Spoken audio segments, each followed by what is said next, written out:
الرحمن الرحیم۔ سود کے خلاف سپریم کورٹ کا فیصلہ نصرت خداوندی تھا۔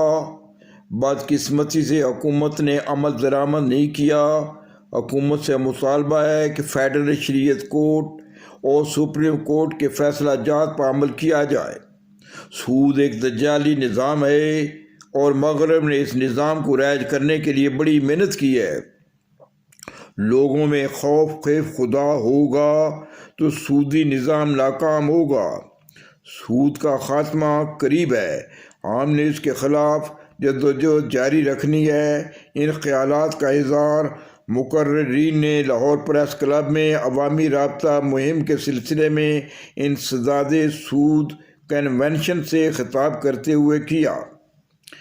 صدر تحریک انسداد سود پاکستان مولانا عبدالرؤف ملک نے کہا کہ سود نظام معیشت سے ہم معاشی طور پر خود کفیل ہو سکتے ہیں، نہ ہمارا ملک ترقی کر سکتا ہے۔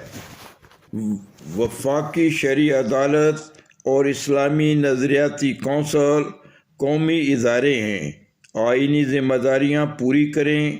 ڈاکٹر فرید پراچا نے کہا کہ ملک سے سودی نظام کا خاتمہ ہمارا آئینی حق اور ریاست کی آئینی ذمہ داری ہے۔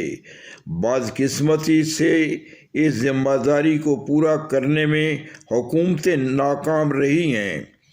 آئین پاکستان میں ریاست اس بات کی پابند ہے کہ وہ ایسا ماحول بنائے جس میں لوگوں کے لیے اسلامی تعلیمات پر عمل کرنا آسان ہو جائے۔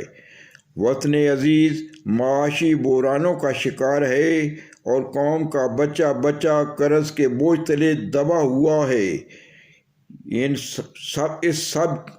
سب کا سبب یہی ہے اس سب کا سبب یہی سودی نظام ہے۔ سینئر صحافی اوریہ مقبول جان نے کہا کہ سود کے خلاف سپریم کورٹ کا فیصلہ نصرت خداوندی تھا۔ بدقسمتی سے حکومت نے عمل درآمد نہیں کیا۔ دنیا کا سارا معاشی نظام سود پر کھڑا ہے۔ کمیونسٹ لوگ خدا کو نہیں مانتے تھے لیکن سود کے خلاف تھے۔ 1947 میں پاکستان پر 1 روپے کا قرض نہ تھا، لیکن پھر ہمیں سودی قرضوں میں جکڑ دیا گیا۔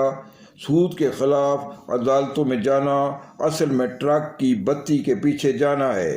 اصل صورت یہ ہے کہ بینکوں کے خلاف نفرت پیدا کی جائے۔ سود گندگی اور غلاظت ہے۔ نظام معیشت کی کوئی کتاب نکال کر دیکھ لیں، کوئی نہیں کہہ سکتا کہ سود سے معیشت بہتر ہوئی ہو۔ آیات و احادیث سنائی جاتی ہیں لیکن لوگوں میں خوف خدا نہیں ہے۔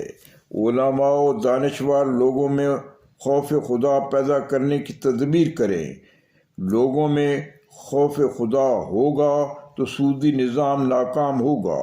پروفیسر ڈاکٹر عاطف وحید نے کہا کہ پاکستان ورلڈ وار 2 کے بعد وجود میں آیا تھا اور قائد اعظم محمد علی جناح کی مشہور تقریر اس کے بعد کی ہے، جس میں انہوں نے ویسٹ کی نظام معیشت کے خطرات سے آگاہ کیا تھا۔ حکومت سے مطالبہ ہے کہ فیڈرل شریعت کورٹ اور سپریم کورٹ کے فیصلہ جات پر عمل درآمد کیا جائے۔ سود ایک دجالی نظام ہے اور مغرب نے اس نظام کو رائج کرنے کے لیے بڑی محنت کی ہے۔ 2013 سے یہ کیس دوبارہ زندہ ہوا ہے۔ 4 بینچ بن کر ٹوٹ چکے ہیں اور بدقسمتی سے کورٹ عمل درآمد نہیں کروا رہی ہے۔ سود کو ختم کرنے میں صرف بدنیتی ہے۔ عدالتوں کی بدنیتی کی وجہ سے معاملہ لٹکا ہوا اور اٹکا ہوا ہے۔ سود اللہ سے بغاوت ہے اور سودی معاملہ سریعاً اللہ سے بغاوت ہے۔ سود اگر ختم ہو جائے تو اس سے خاص لوگوں کے مفاد پر زد پڑتی ہے۔ جیسے ختم نبوت کے مسئلے پر عوام میں شعور بیدار ہو گیا تھا اور قانون بن گیا تھا، اسی طرح عوام میں یہ شعور بیدار کیا جائے کہ سود دھوکہ ہے۔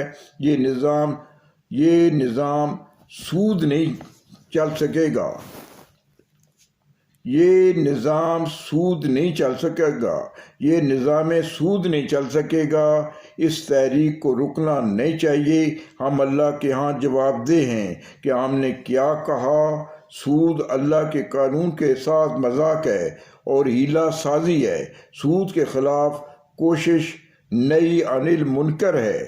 اس نظام کو ختم کرنا، سود کا خاتمہ، دیگر مسائل کے حل اور اسلامی نظام کے نفاذ کے لیے راہ ہموار کرنے کی ضرورت ہے۔ ڈاکٹر فیاض رانجھا نے کہا کہ سود کا خاتمہ قریب ہے۔ ہم نے اس کے خلاف جدوجہد جاری رکھنی ہے۔ کنونشن میں شاہد رفیق، مولانا نصیر آرار، جمیل الرحمان اختر، انجم محمود بٹ، شیخ اسد الرحمان، مولانا عبدالغفار روپڑی، مرید حسین شاہ ایڈوکیٹ، سجاد بھٹی ایڈوکیٹ، عبدالعظیم ترمذی، ڈاکٹر ذیشان، ڈاکٹر حافظ ملک محمد سلیم، پروفیسر میاں محمد گلفام، پروفیسر شبیر انجم، حاجی مقصود، حافظ سعادت، میاں وحید احمد محمود شاہ ایڈوکیٹ، محمد مسرور، مفتی عزیز الرحمان، علیم الدین شاکر اور لاہور چیمبر آف کامرس کے عہدیداران نے شرکت کی۔ پریس کلب لاہور میں انسداد سود کنونشن، سود کے خلاف سپریم کورٹ کا فیصلہ نصرت خداوندی تھا۔ بدقسمتی سے حکومت نے عمل درآمد نہیں کیا۔ مقررین حکومت سے مطالبہ ہے کہ فیڈرل شریعت کورٹ اور سپریم کورٹ کے فیصلہ جات پر عمل کیا جائے۔ منشا قاضی، حسب منشا، یوٹیوب لاہور۔